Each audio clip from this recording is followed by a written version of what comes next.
Graças a Deus.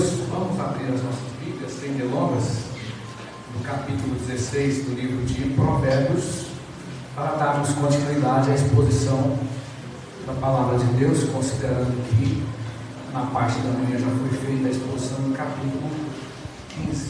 Então, hoje, na direção que Deus nos conceder, estaremos ministrando o capítulo 16 de Provérbios.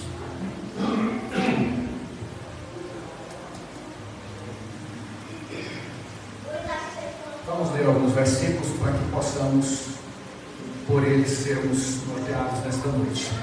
Diz assim: o coração do homem pode fazer planos, mas a resposta certa dos lábios vem do Senhor. Todos os caminhos do homem são puros aos seus olhos, mas o Senhor pesa o espírito. Confia ao Senhor as tuas obras e os teus desígnios serão estabelecidos. O Senhor fez todas as coisas para determinar os fins, e até o perverso para o dia da calamidade. Abominável é o Senhor todo arrogante de coração. É evidente que não ficará impune. Pela misericórdia e pela verdade se expia a culpa. Pelo temor do Senhor os homens evitam o mal. Sendo o caminho dos homens agradável ao Senhor, e se reconcilia com ele os seus inimigos.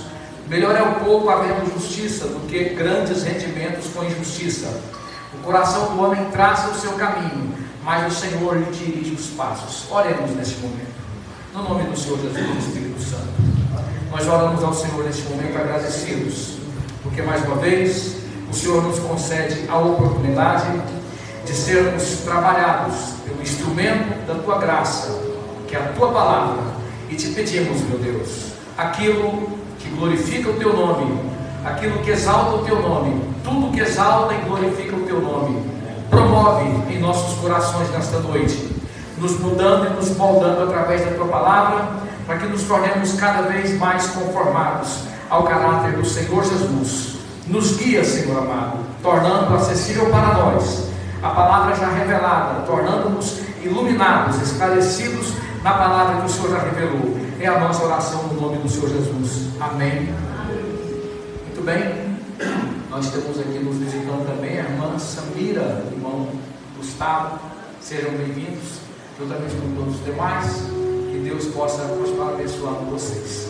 Muito bem, nós temos no capítulo 16 do livro de Provérbios a palavra de Deus nos conduzindo à compreensão daquilo que vem a ser o papel do homem com relação a tudo aquilo que Deus lhe confiou. Deus lhe confiou o meio, Deus lhe confiou os bens, a partir da sua própria vida, a partir do seu próprio corpo, a partir do seu próprio espírito.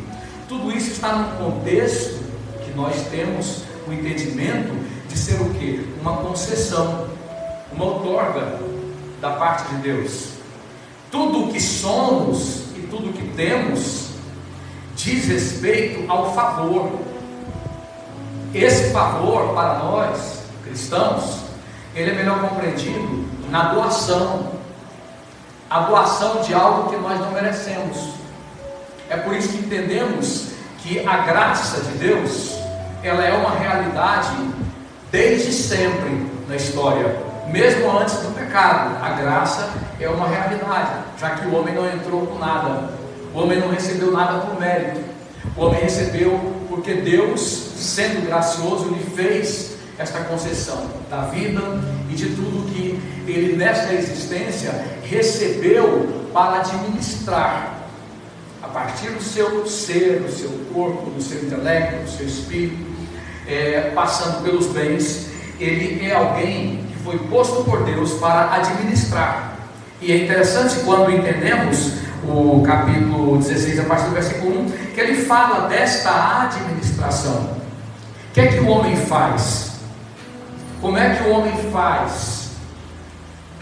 Como ele administra o que lhe foi confiado, o que lhe foi otorgado? Aqui fala dos planos, aqui fala das ideias, aqui fala das metas, dos projetos. Amanhã, a segunda-feira, nos aguarda inclemente, sem acordo. A a maioria das pessoas, um número muito grande de pessoas, se levantam cedo, muitos bem cedo mesmo, superlotam os ônibus, ou vão para o seu trabalho de condução própria, de outros meios. Você vê isso também na realidade de milhões de crianças que são enviadas para as escolas pelos seus pais, para os locais onde elas possam, na concepção desses pais, serem educadas, serem preparadas para um futuro que se imagina digno,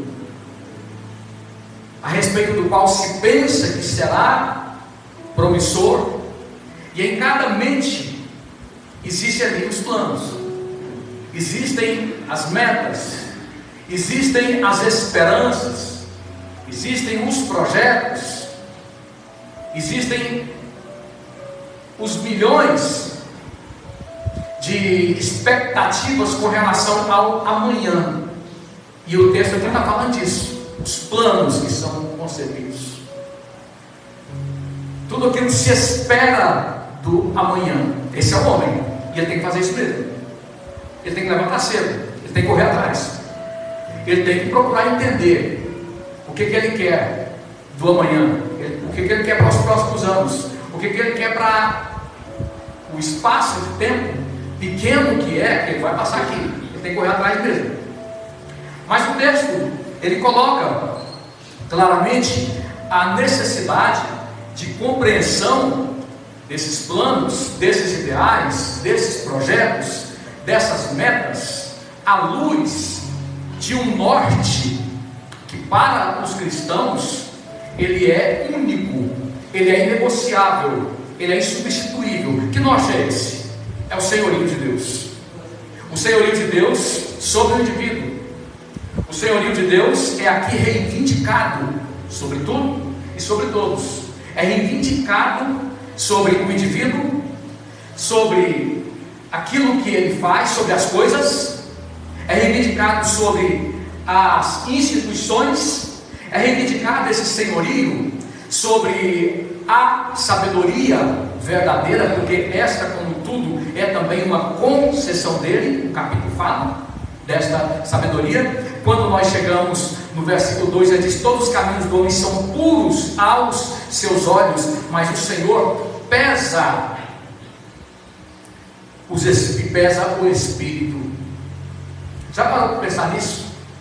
Que você tem planos, você desenvolveu conceitos, por causa do contexto em que você existiu desde a sua infância, desde que saiu do ventre. Então você desenvolveu ali pensamentos, você foi o alvo de influências, as mais diversas influências.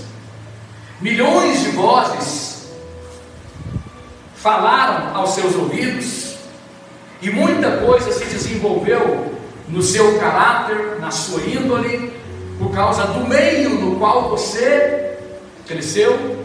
E você chegou a um momento da sua vida em que, estando a sua personalidade definida, você disse para você mesmo: eu caminho do meu jeito, eu caminho com os meus próprios pés, eu sou dono de mim mesmo, eu presto contas a mim mesmo. Essa é a realidade da maioria das pessoas. Mas o que o texto está colocando? Que não é assim.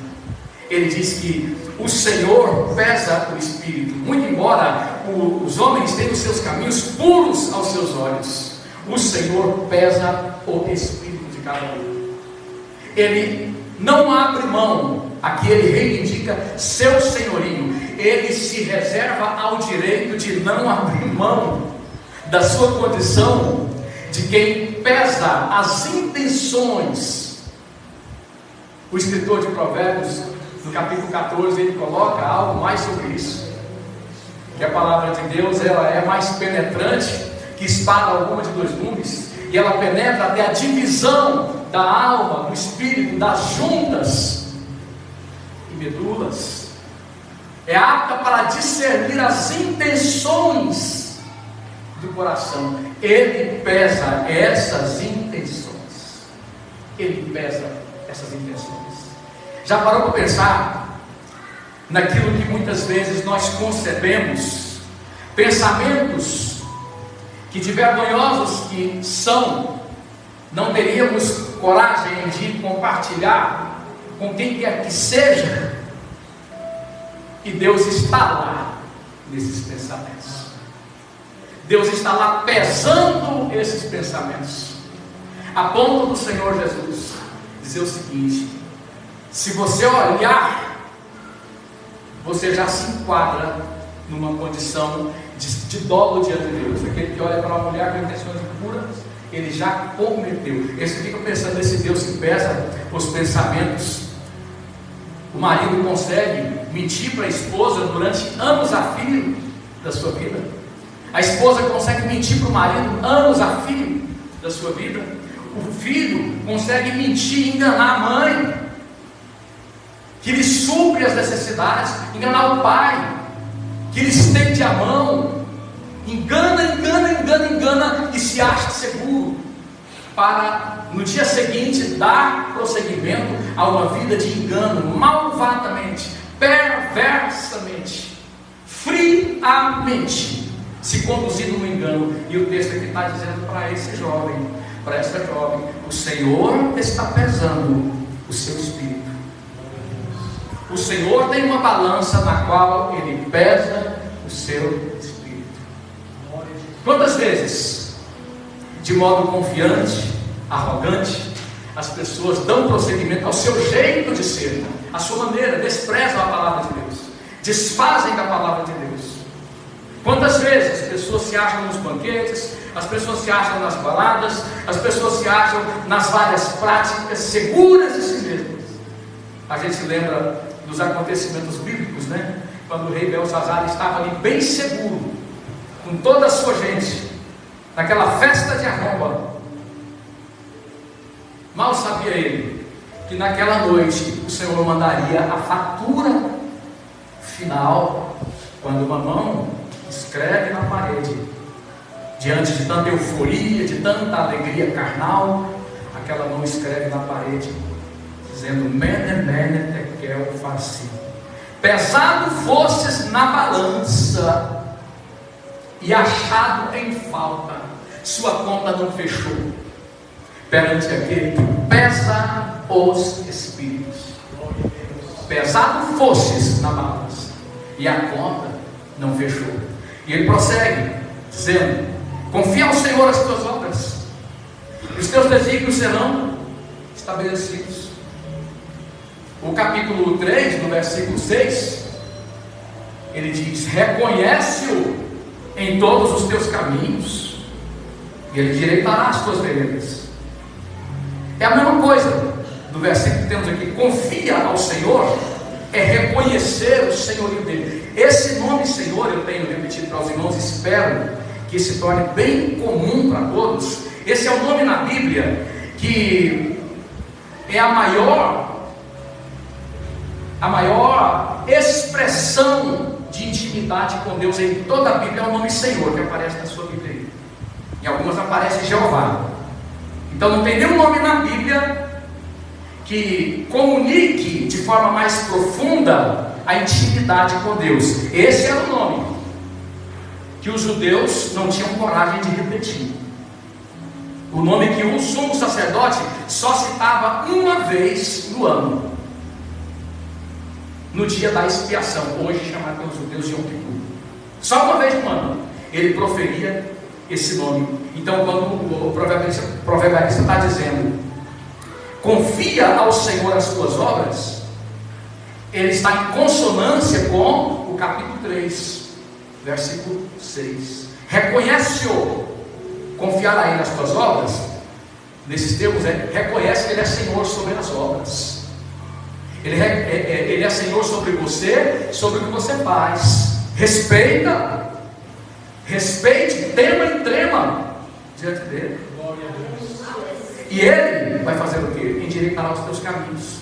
Tem pessoas que acordam todos os dias e dormem todos os dias como bicho. A pessoa que ela não tem o relacionamento resolvido com Deus, o salmista diz que ele é semelhante aos animais que perecem. Não existe nele o sentido da existência verdadeira, porque esse quem concede é Deus, é o Senhor sobre todos e sobre tudo. Se ele não tem esse relacionamento de Deus como resolvido, Davi diz que ele é como aos animais que perecem. Foi-se dele a razão de existir, como um certo escritor, colocando: não fosse a misericórdia de Deus, nossa existência seria o maior dos acidentes biológicos. Então ele está colocando aqui a importância de você respeitar. Respeite ao Senhor. Irmãos, nós vivemos em dias muito difíceis. Eu nunca consigo, quando eu estou sentado na minha casa, eu nunca consigo. Chega uma visita ali, pode ser uma criança, pode ser um adolescente, pode ser um jovem, um senhor. Eu estou sentado em casa. Essa pessoa chegou, eu não cumprimento ele sentado. Eu acho isso uma falta de respeito muito grande. Eu me levanto para pegar na mão dele. O que você vê hoje? Você chega na casa das pessoas, você cumprimenta o pai, a mãe, os jovens estão lá sentados, ele está lá no celular, ele nem olha para você, ele diz: oi fulano, ou no caso, oi tio, oi tia, oi vô, nem te olha, ele dá prosseguimento ao que ele está fazendo, porque você não vale nada, ele não te respeita. São esses dias que nós vivemos. Eu visito pessoas necessitadas, casais em crise, que eu estou ali me esforçando para dirigir uma palavra que alcance aqueles corações, e às vezes a esposa está ali no celular também, conversando comigo, e não tira os olhos do celular. Eu conheço casos absurdos de pessoas que reclamam: o pastor veio aqui de determinada denominação, veio aqui me orientar, mas ele não tirava os olhos do celular. O pastor fazendo aconselhamento do celular. São dias difíceis, os dias em que vivemos, em que as pessoas não se respeitam mais. Um outro senhor, ele comunicou-me o seguinte, ele fez para mim a seguinte pergunta: você já consultou o médico pelo Netflix? Eu falei: como é que é isso? Não, é porque eu estava consultando o meu médico e ele estava assistindo um filme. Enquanto ele assistiu o filme, ele fez a receita ali tudo. Eu fui embora sem ele olhar para os meus olhos nem um momento. Esta é uma geração que está madurinha para o juízo de Deus.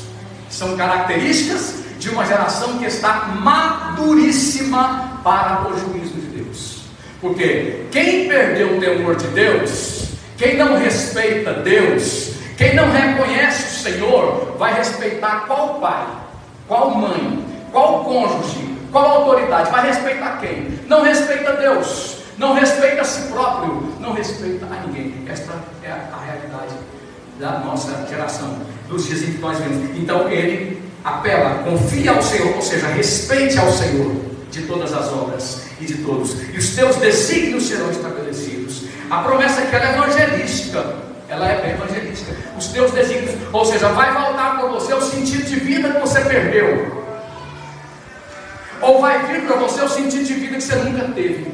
Ele vai te preencher com a razão de existir que você nunca teve, se você passar a temer ao Senhor, se você passar a entender esse referencial da graça de Deus, que é respeitar a Deus. Ele vai preencher seu coração de uma forma tal que você nunca conheceu antes. Ou se você perdeu, porque aqueles crentes que se desviaram, aqueles que se afastaram, Ele vai devolver aquilo que você perdeu. Ele vai devolver a excelência da existência que se foi de você, porque você permitiu que o meio te corrompesse, que o meio te depravasse, que o meio te embrutecesse. Você permitiu isso.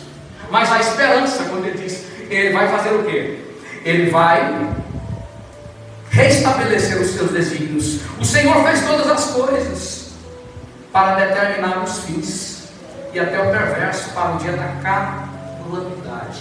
Veja bem, esse é um texto que deixa muita gente com o orelha em pé. O Senhor fez o perverso para o dia da calamidade.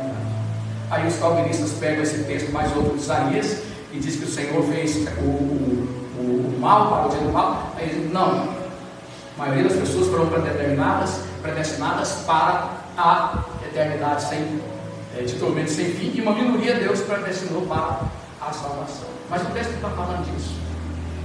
É preciso pegar o texto em contexto. Ezequiel 33 coloca isso. Assim como eu sou Deus, ou seja, por mim mesmo, diz o Senhor, eu não tenho prazer na morte do perverso, mas eu quero que o perverso se arrependa e viva, porque morreríeis, ó casa de Israel. Então o texto aqui está nos mostrando que existe o quê? Existe o Deus que não abre mão do seu atributo de juiz. Não tem jeito dele abrir mão do seu atributo de juiz. O mesmo Deus que é amor, graça, misericórdia, intraduzíveis, esse Deus tem outros atributos também. E um desses seus atributos é o fato de que ele não se deixa escarnecer. Ele é o reto juiz. Não tem jeito. Ou seja, se a pessoa não se enquadra naquilo que Deus coloca como princípios eternos e rejeita a sua graça, ele vai viver aquilo que na eternidade Deus preparou para aqueles que não respeitam. Se ele se arrepender, ele vai viver aquilo que na eternidade Deus preparou para aqueles que se arrependem. É uma questão de escolha. A resposta é humana. O homem responde se ele vai se abrir para a salvação ou para o juízo de Deus. Então, as pessoas precisam decidir qual dessas duas viagens é interessante para elas, porque todas as pessoas estão numa viagem. Infelizmente, a maioria está numa viagem para a eternidade sem Cristo. Mas eles podem mudar, eles podem alterar isso aí. Eles podem sair desta situação e passar para o lado daqueles que estão viajando para a eternidade, para estarem com Cristo eternamente. Abominável é ao Senhor todo arrogante de coração, é evidente que não ficará impune. Irmãos, o profeta Isaías diz que o Senhor não divide a sua glória. Minha é a glória, diz o Senhor. Eu não darei o meu louvor a outrem, nem a minha honra às imagens de escultura. Soberba, arrogância, prepotência, nariz inclinado é outra característica desta geração. De uma forma cada vez mais desabrida, as pessoas desprezam a Deus. Hoje você tem abertamente a igreja de Satanás, né? Hoje você tem projetos no Congresso brasileiro para que a Bíblia seja revisada. Hoje já se consumou, junto ao ativismo judiciário da Suprema Corte, a proibição da Bíblia nas faculdades brasileiras. Soberba, arrogância, a impossibilidade de reconhecer que eu estou aqui porque Deus me colocou, eu de mim mesmo não sou nada. Então a Bíblia fala da soberba, da arrogância. Nós temos aqui uma situação de contramão. A arrogância, a soberba, a prepotência, ela é como alguém que pega uma bicicleta, vamos assim colocar, e ela começa a trilhar a contramão, em cuja direção vem uma carreta, vai ser esmagado. O homem vai ser simplesmente esmagado, porque Deus não vai retroceder. Deus não vai descer do trono para que o homem seja engrandecido. É isso que ele coloca. Eu não vou dar meu louvor a outro, nem a minha honra às imagens de escultura. Se o homem não se arrepender, não se quebrantar, ele vai arcar com muita consequência, com a destruição. Não tem jeito. Se Deus não tratar o soberbo, o arrogante, ele deixa de ser Deus. O que é que o soberbo quer? Quando você tem um filho soberbo, que ele não quer se respeitar, uma filha soberba que ela não quer se respeitar, o que ele está dizendo? Eu estou com essa atitude aqui, dando início a um novo tempo nesta família. Eu estou com esta prática quebrando a autoridade nesta família. Eu estou com esta ação que eu estou promovendo, dizendo que você, pai, não vale mais nada, que você, mãe, é irrelevante. Com esta prática eu quero quebrar o princípio da autoridade que Deus estabeleceu e confiou ao pai e à mãe. A atitude do pai, a atitude da mãe, curva a cabeça e deixa o filho reinar. Tem sido assim, infelizmente, inclusive com relação a não poucos pais cristãos. Não é o jeito dele, é o jeito dela, é temperamento, é fase. Olha, tem que entender, tem que ter calma. Ei, presta atenção aqui. Não é temperamento não. Não é fase não. Ele é um rebelde. Ela é uma rebelde e como tal tem que ser confrontada. Ele é um soberbo, ele é um arrogante.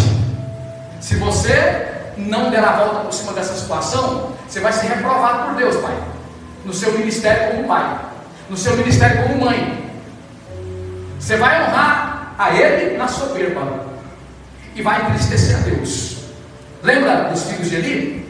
Quando Deus chega para Eli com a sentença, você vai ser destruído, seu ministério acabou, porque você decidiu honrar aos seus filhos e me desonrar. Morreu, acabou o ministério de Eli.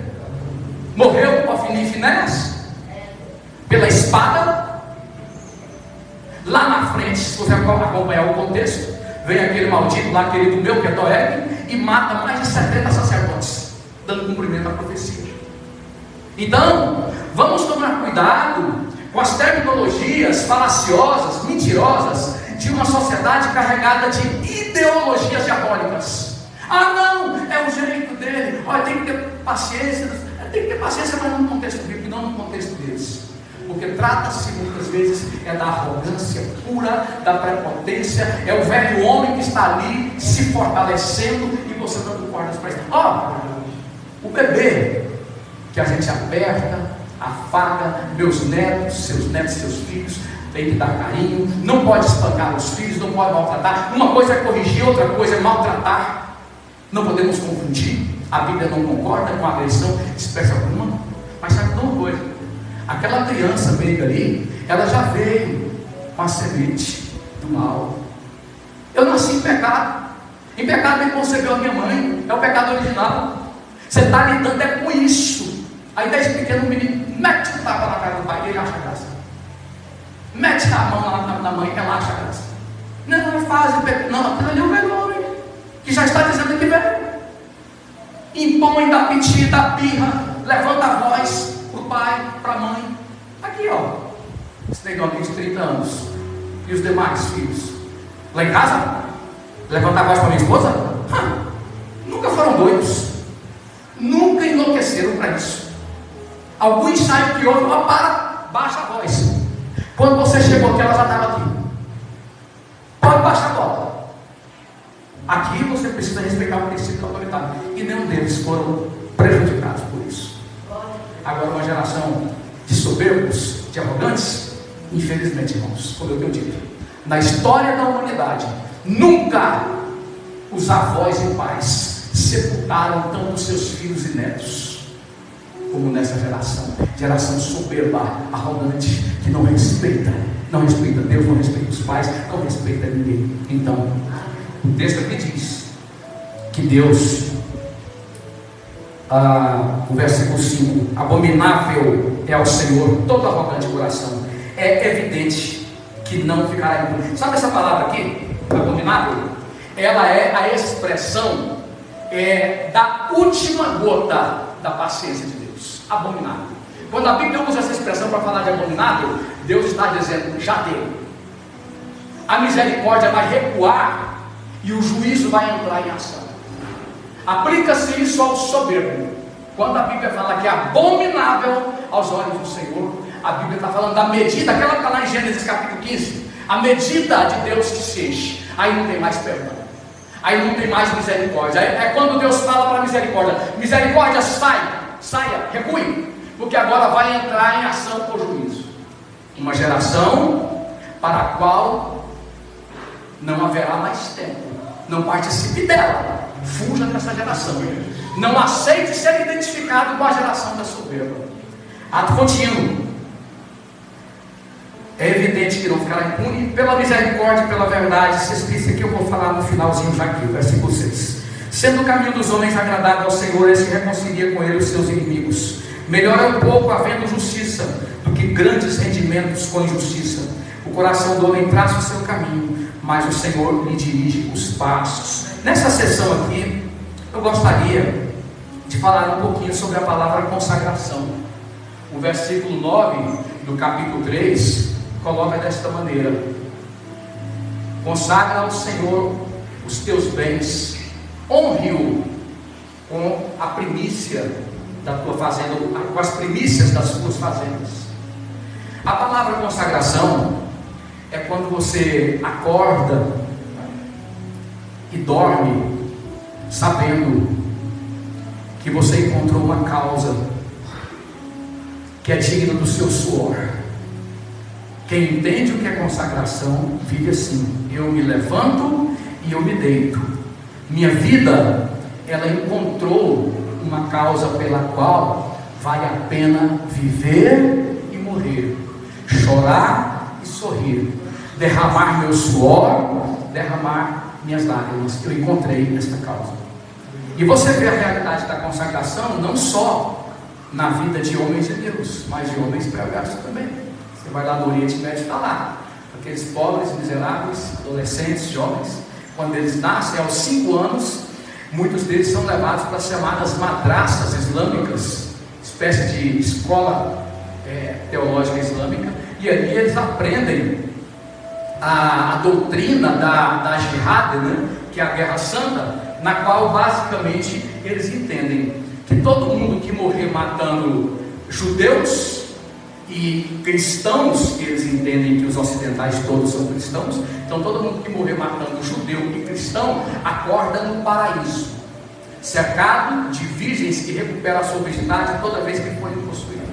São doutrinados para isso aí. Então a visão de consagração deles é essa. Aí eles se explodem pela esperança de um paraíso sensual. Eles entendem que encontraram a causa pela qual eles devem existir e morrer. Na perspectiva bíblica, nenhum apóstolo morreu matando, nenhum profeta de Deus morreu matando.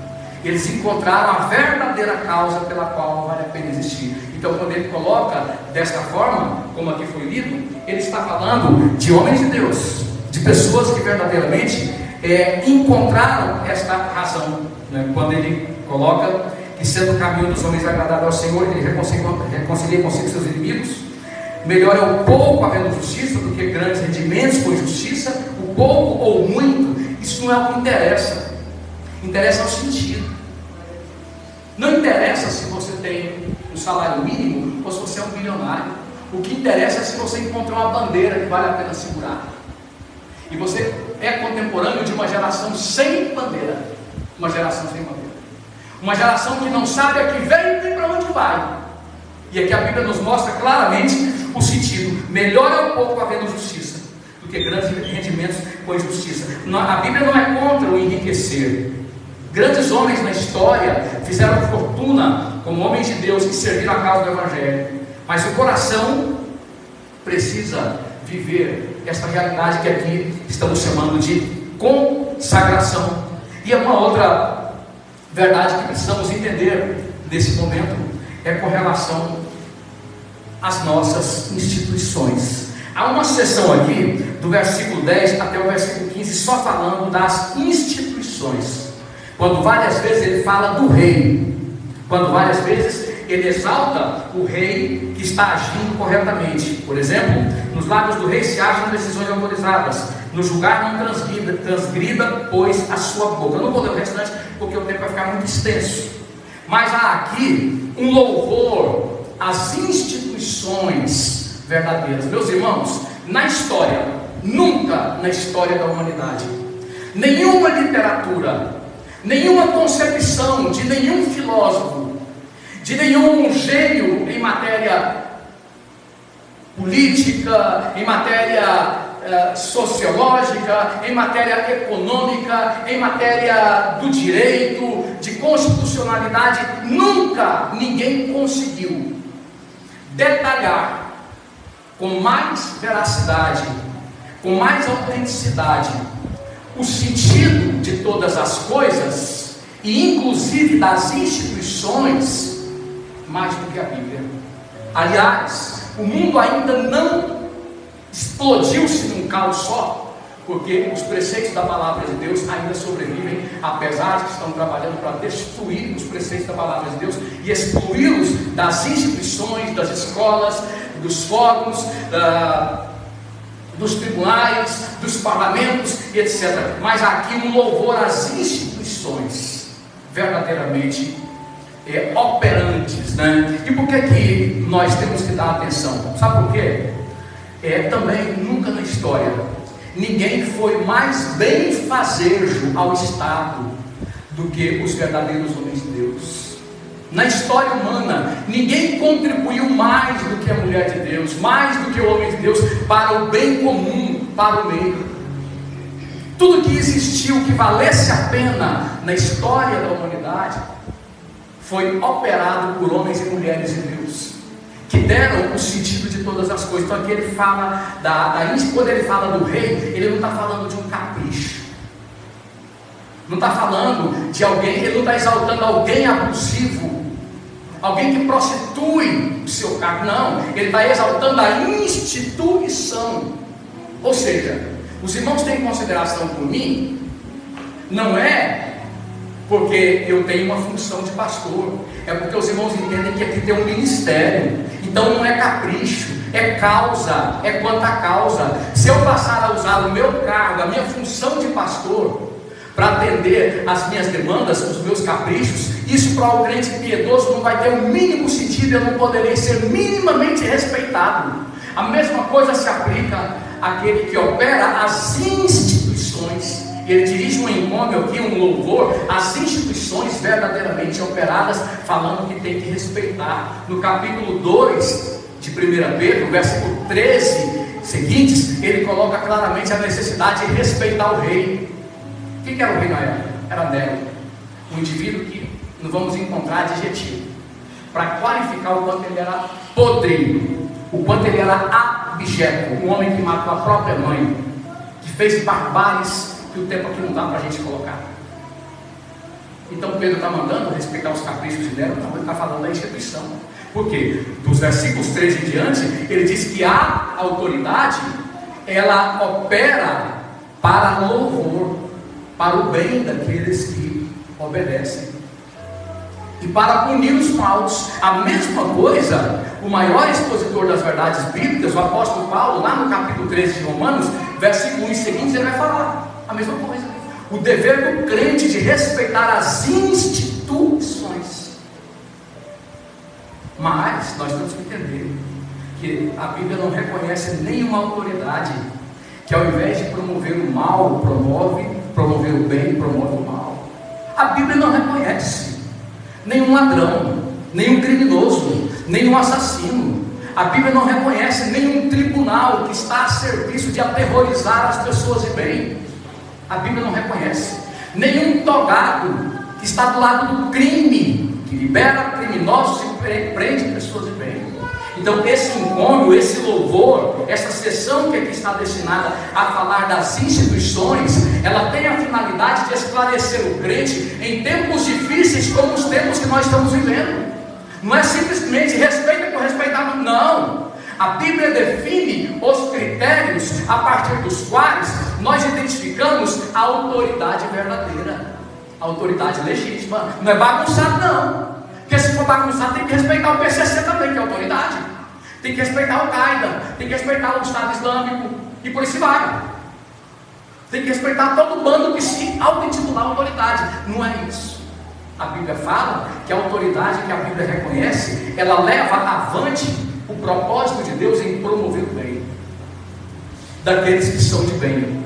E qual que é uma outra característica muito nítida da autoridade que a Bíblia reconhece? Essa autoridade, ela coloca pavor. Pode ler lá depois, em casa, quando chegar. Romanos 13, nos seguintes. 1 Pedro 2, 13 seguintes. Ela coloca pavor. Ela deixa apavorados os que fazem o mal. Essa é uma característica inconfundível. E caminhando já para a conclusão, quando nós falamos da soberba no capítulo 13, no versículo 13, o versículo 18 nos empresta um outro auxílio, quando diz o seguinte: a soberba precede a ruína, e a altivez do espírito a queda. Você vê alguém soberbo? Alguém empinado? Você está diante de alguém que vai cair. Está entendendo? É empinado? É arrogante? Você pode ter certeza, a queda dele é uma questão de tempo. Se você quiser conhecer alguém que está perto do abismo e que vai cair no abismo e que vai se arrebentar, é a soberba, é a arrogância, é a prepotência. Porque, como falamos anteriormente, Deus não divide a sua glória. Melhor é ser humilde de espírito com os humildes do que repartir o despojo com os soberbos. Então, olha o contrário, olha o oposto. Aprendei de mim que sou o quê? Irmãos, não gastem o vosso tempo ouvindo gente que gosta de se autoproclamar. Sai de perto, não dá ibope não, dá sala não.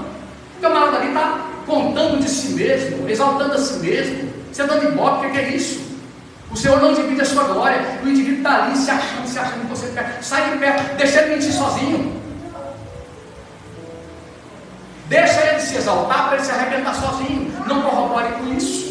O texto aqui nos mostra essa importância. Melhor é ser humilde, espírito com os humildes, do que repartir o despojo com os soberbos.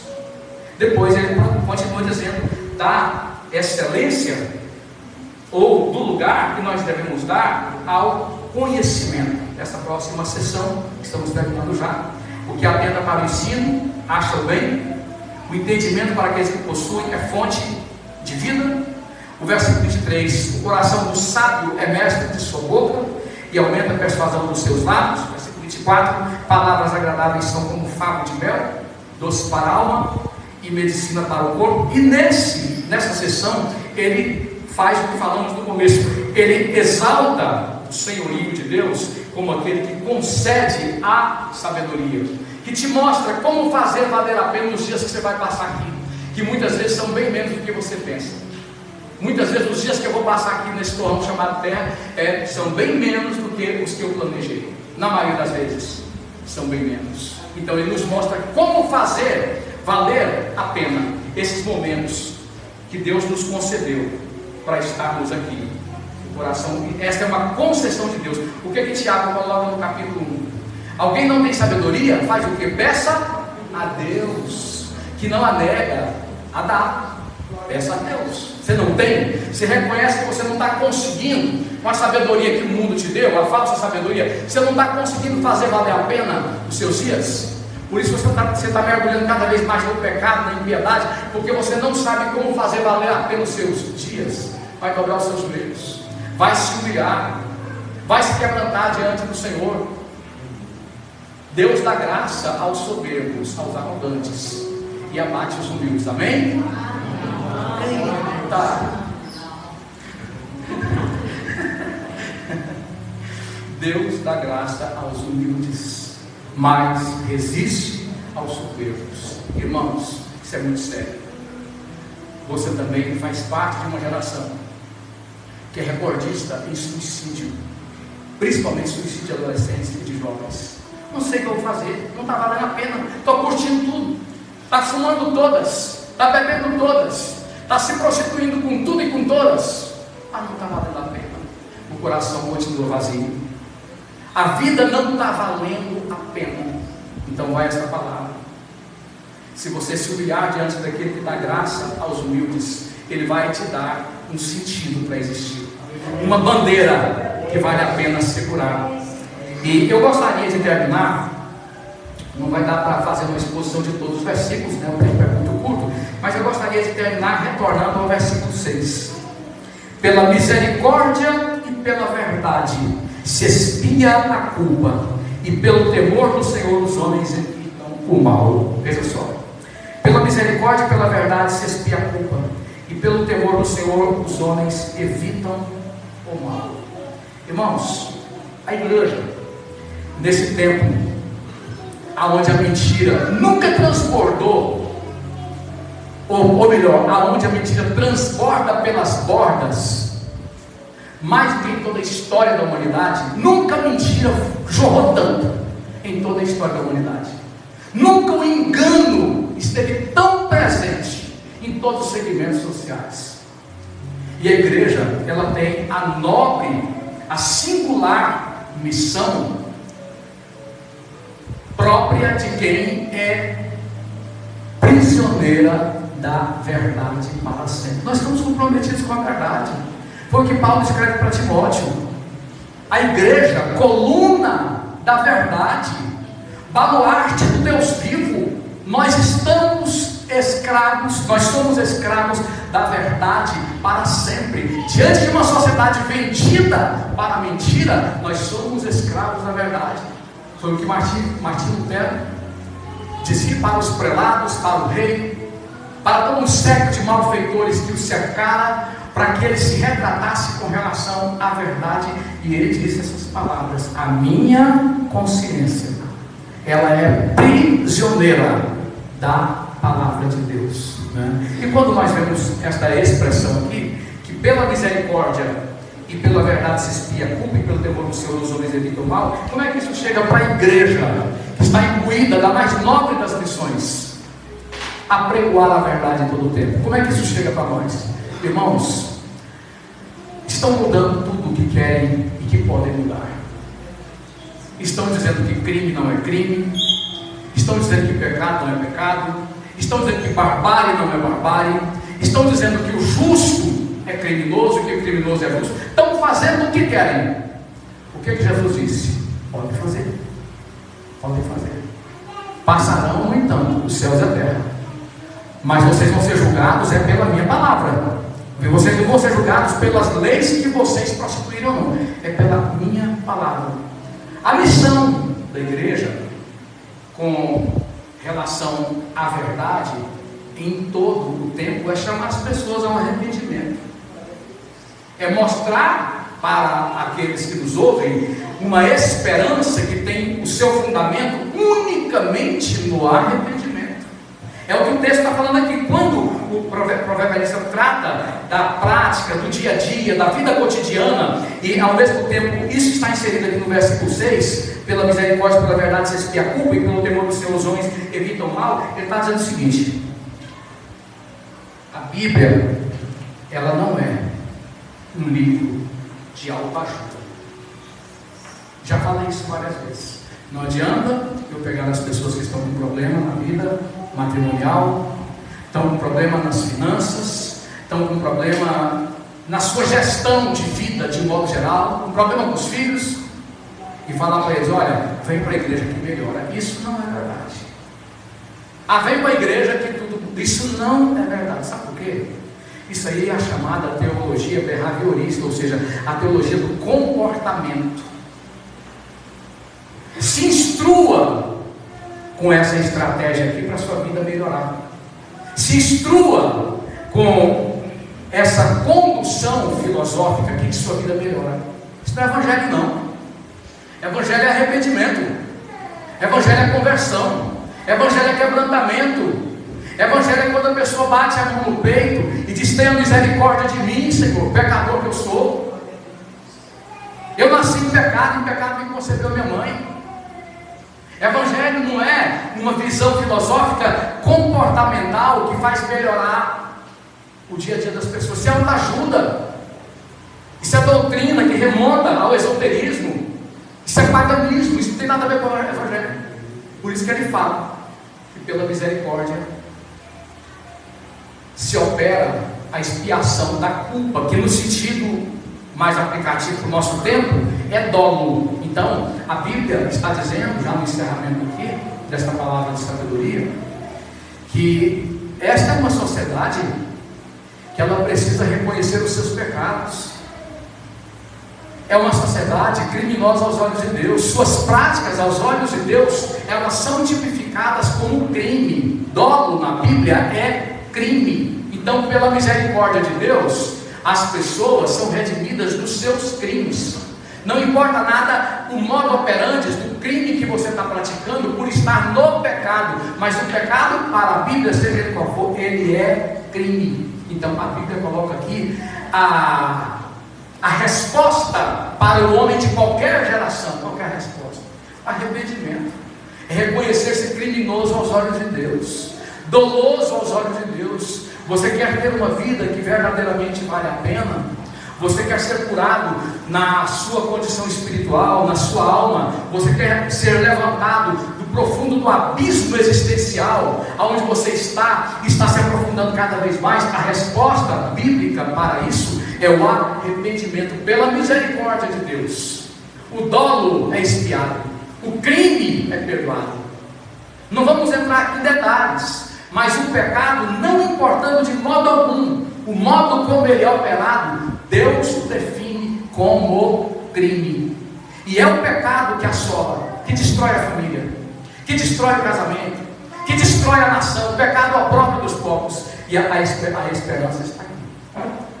A pessoa se arrependendo, a pessoa se quebrantando, a misericórdia de Deus, ela ocupa o lugar do quê? Do juízo.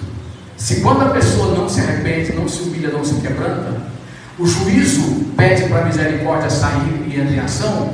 O mesmo acontece quando a pessoa se quebranta, se humilha diante de Deus. Então Deus ordena que o juízo recue para a misericórdia entrar em ação, trazendo vida, trazendo cura, restaurando, levantando da morte. Aquele que vier a mim, eu farei com que do seu interior fluam rios de água viva. Feche os seus olhos nesse momento. Curva a sua cabeça.